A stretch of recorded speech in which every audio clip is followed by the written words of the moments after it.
Hi, welcome back to the Nordic Watch channel. Today, long time no Seiko video, so an unboxing and review of the 2020 summer release of the new Cocktail Time Seikos. Without further ado, let's get into the box and get to the watch.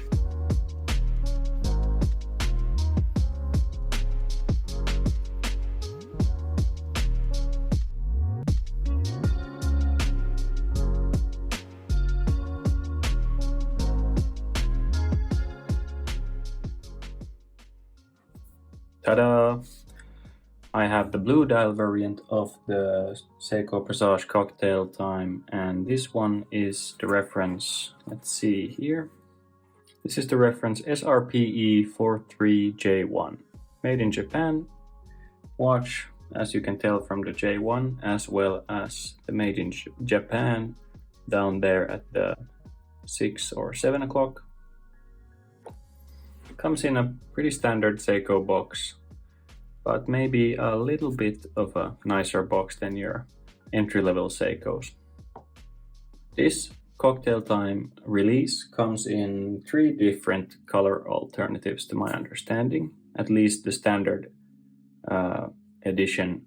There's also a limited edition, and I think several already, where Seiko have come out with different dial variations for this one, but the main release is from this blue one, the SRPE43. Then we have the red one, which is the SRPE41, and then we have a green dial variant, which is the SRPE45.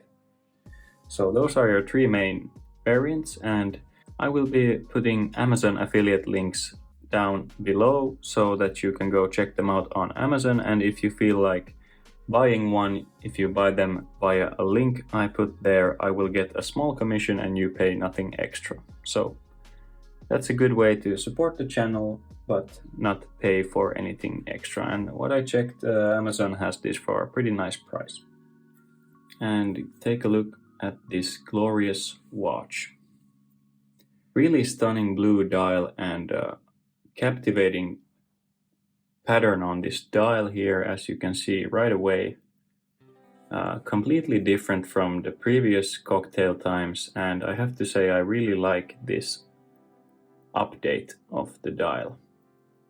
To my understanding, it's also the first Cocktail Time Seiko that has Arabic numerals, and I think that looks just fantastic on this dial when we only have every other number on the dial, and then every other number is replaced by hour index like that. So it gives this dial a really clean, not at all overcrowded look.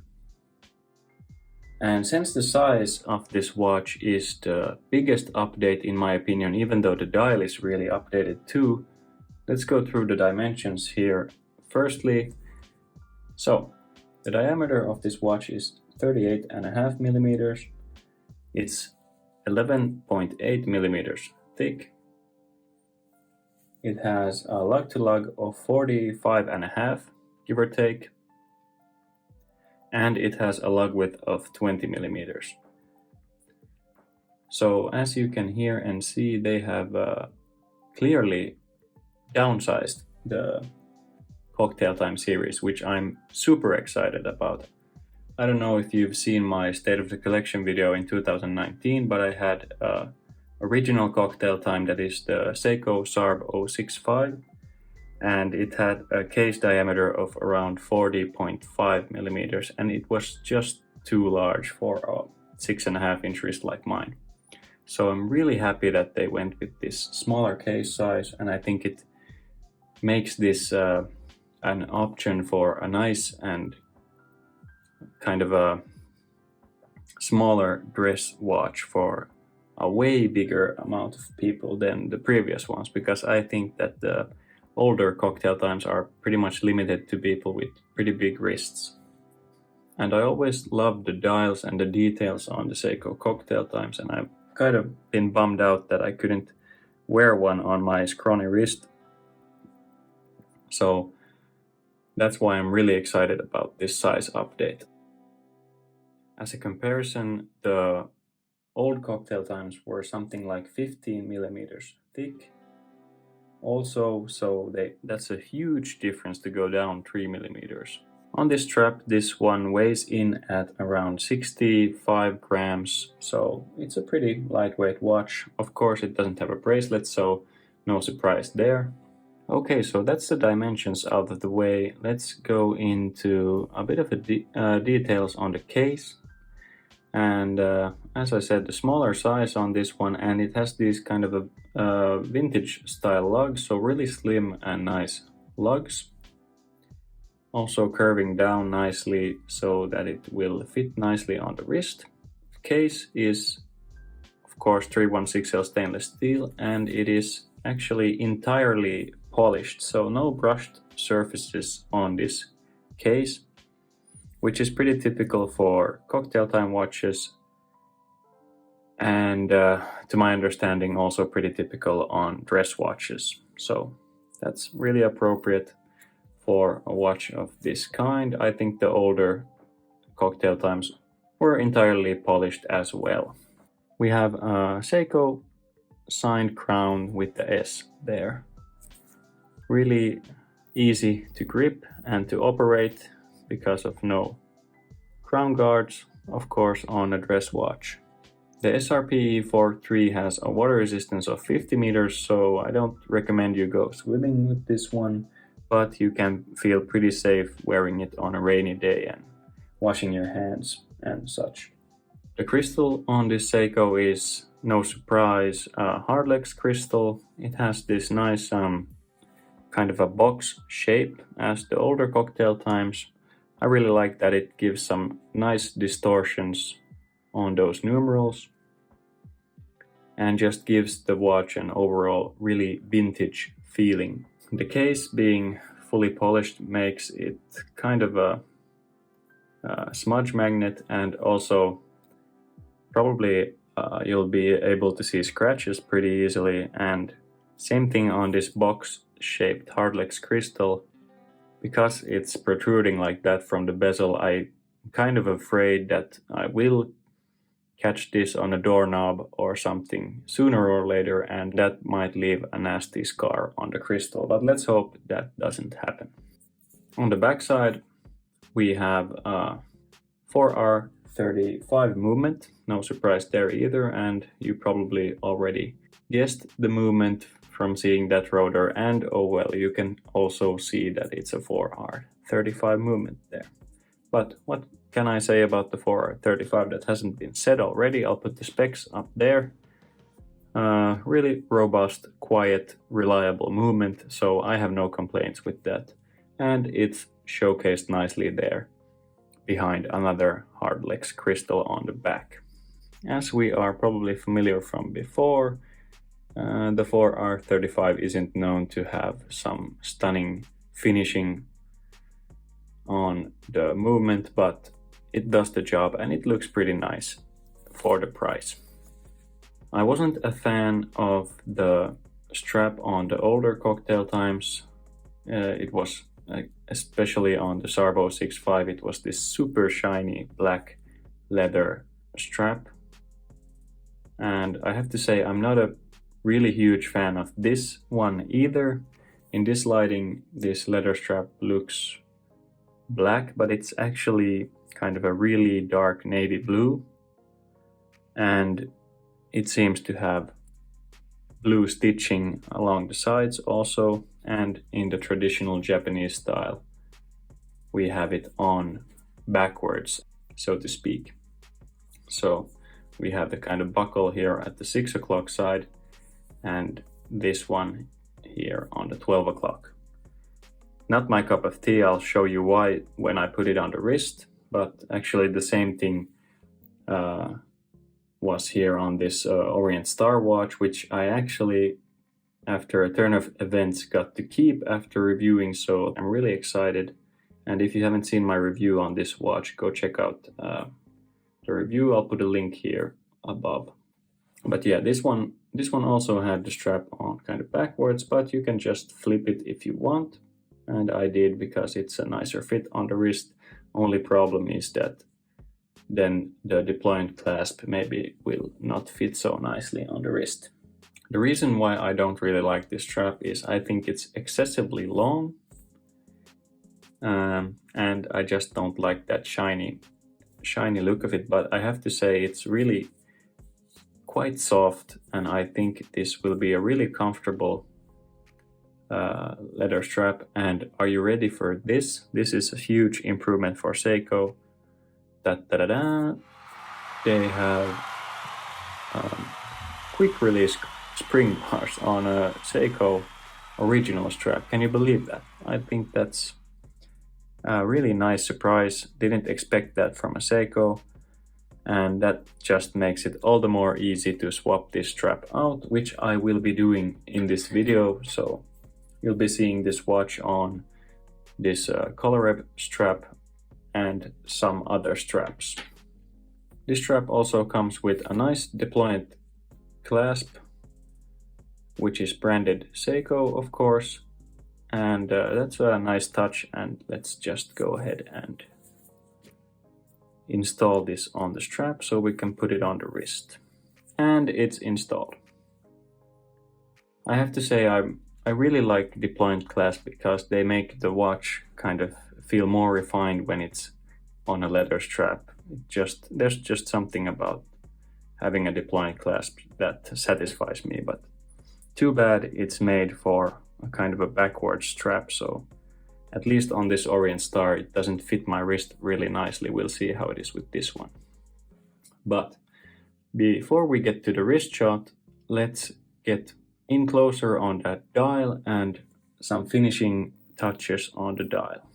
This dial, along with all the finishing touches on it, is just remarkable in my opinion at this price point, because these have an MSRP of around $400, and I think you're pretty easily able to get this for around $400, $350 or something like that. So this dial is just stunning to me, and I think it dwarfs this Orient Star dial in its own way, because this pattern on the dial and the coloring is just so nicely done, and it's something different, and it's just really captivating.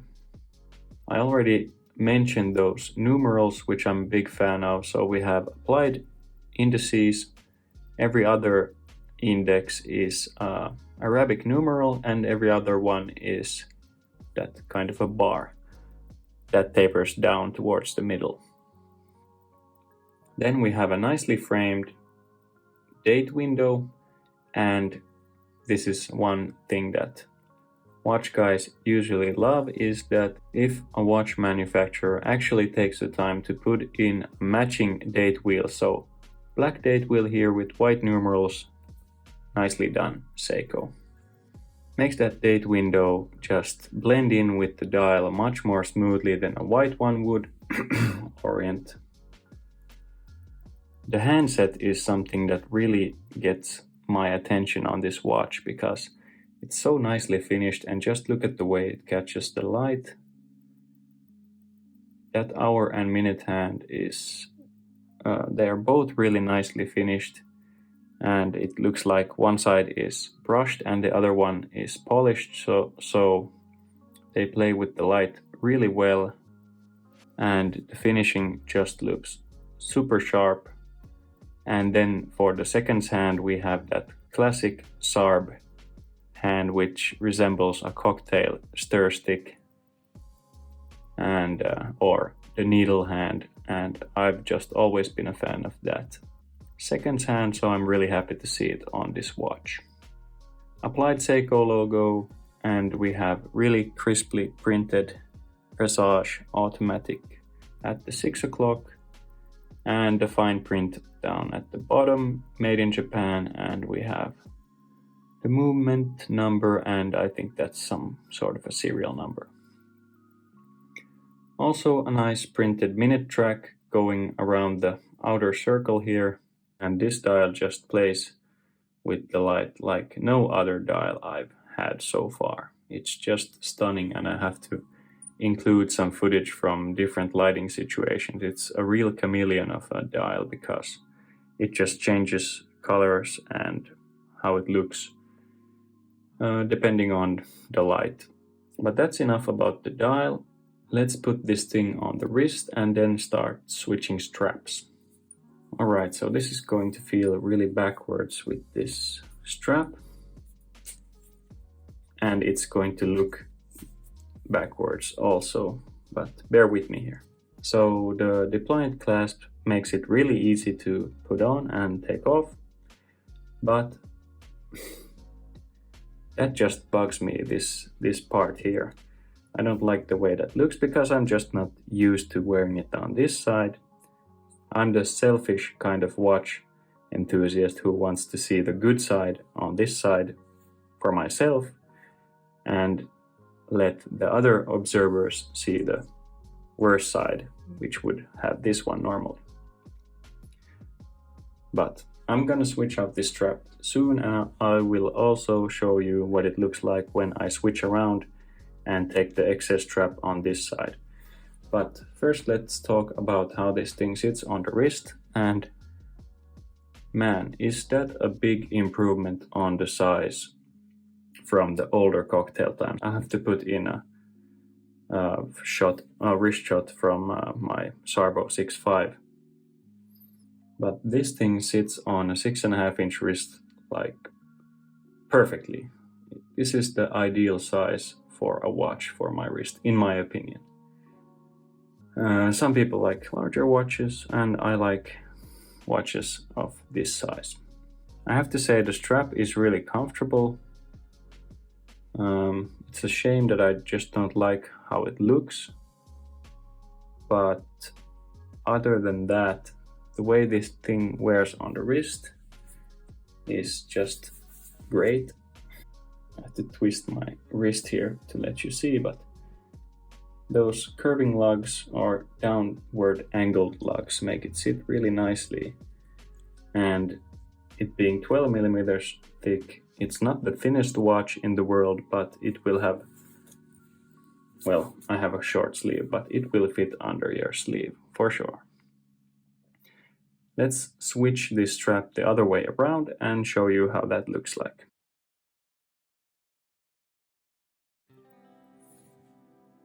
And there we go. That looks a bit more usual, and as you can see, this is probably a more flattering way to wear this strap and to show it to you guys, because that just looks a lot better from this angle than the previous style. And actually this way I wouldn't find it impossible to wear it on this strap, but since I have a nicer fit for this watch, I will change it nonetheless. And the problem with wearing these deployment clasps this way is, I'm not sure, but correct me if I'm wrong, I think the way these are made, as you can see also the branding is upside down now, these are made to be worn backwards. So, and what I noticed with my Orient, at least, I'm not sure with this one, is that that part right there will dig into your wrist a bit. But I'm not sure if it will do it on this Seiko. But anyways, now let's put this on this nice Colareb strap that I bought recently and show you what that looks like.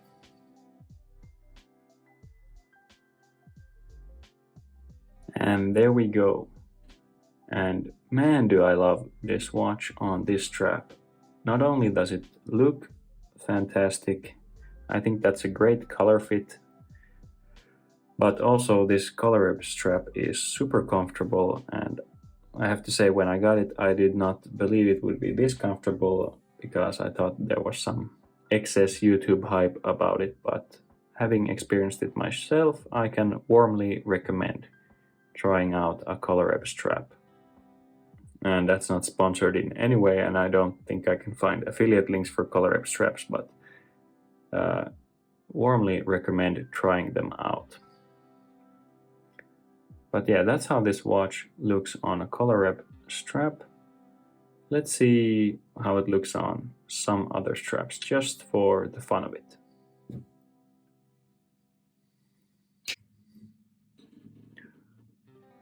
This is a really affordable, comfortable strap from cheapestnatostraps.com. Again, not sponsored, but I think that looks fantastic on this watch also, and a really good alternative also. This gray perlon strap is another great fit for this watch, and actually the patterning on the strap kind of fits with the patterning on the dial. That might be a little bit too much, but I think this could be a great combination for the summer. And last strap for today, a single pass seatbelt NATO strap with 2 different tones of gray. Maybe not to everyone's taste putting this watch on NATO, but as I like to say, I try on straps so you don't have to. So there you can see how it looks on a NATO strap. Let's put it back on something a little bit more fitting and wrap this video up. Alright, so wrapping this one up. Not a lot of negatives that I could come up with this watch. Honestly, I think the price for this one around 400, let's say 350 to 450 euros or bucks. I think it's pretty appropriate, and it's one of the best looking watches you can get for that kind of money, in my opinion. So I couldn't come up with a lot of negatives. I do like the vintage style boxed crystal and the polished case, even though I think both might be somewhat problematic when it comes to scratches, but it being a dress watch, I don't think that will be a big problem. Maybe the only big negative, or not even that big, but, and this is all comes down to preference, but I'm not a big fan of this strap, and it's too long for me, and also the backwards style is not for me either. But for what it's worth, the strap seems to be pretty nice quality, and the deployment clasp is also really nice, and it adds a level of class to this watch, in my opinion. And yeah, these quick release spring bars were really a nice surprise, and I was so happy to see Seiko doing that. I hope they do it on all their watches from now on. So that was pretty much the only negative I could come up with this watch. It's even for me, it's rare that the positives really outweigh the negatives this much, and that's probably the reason why I also have this watch.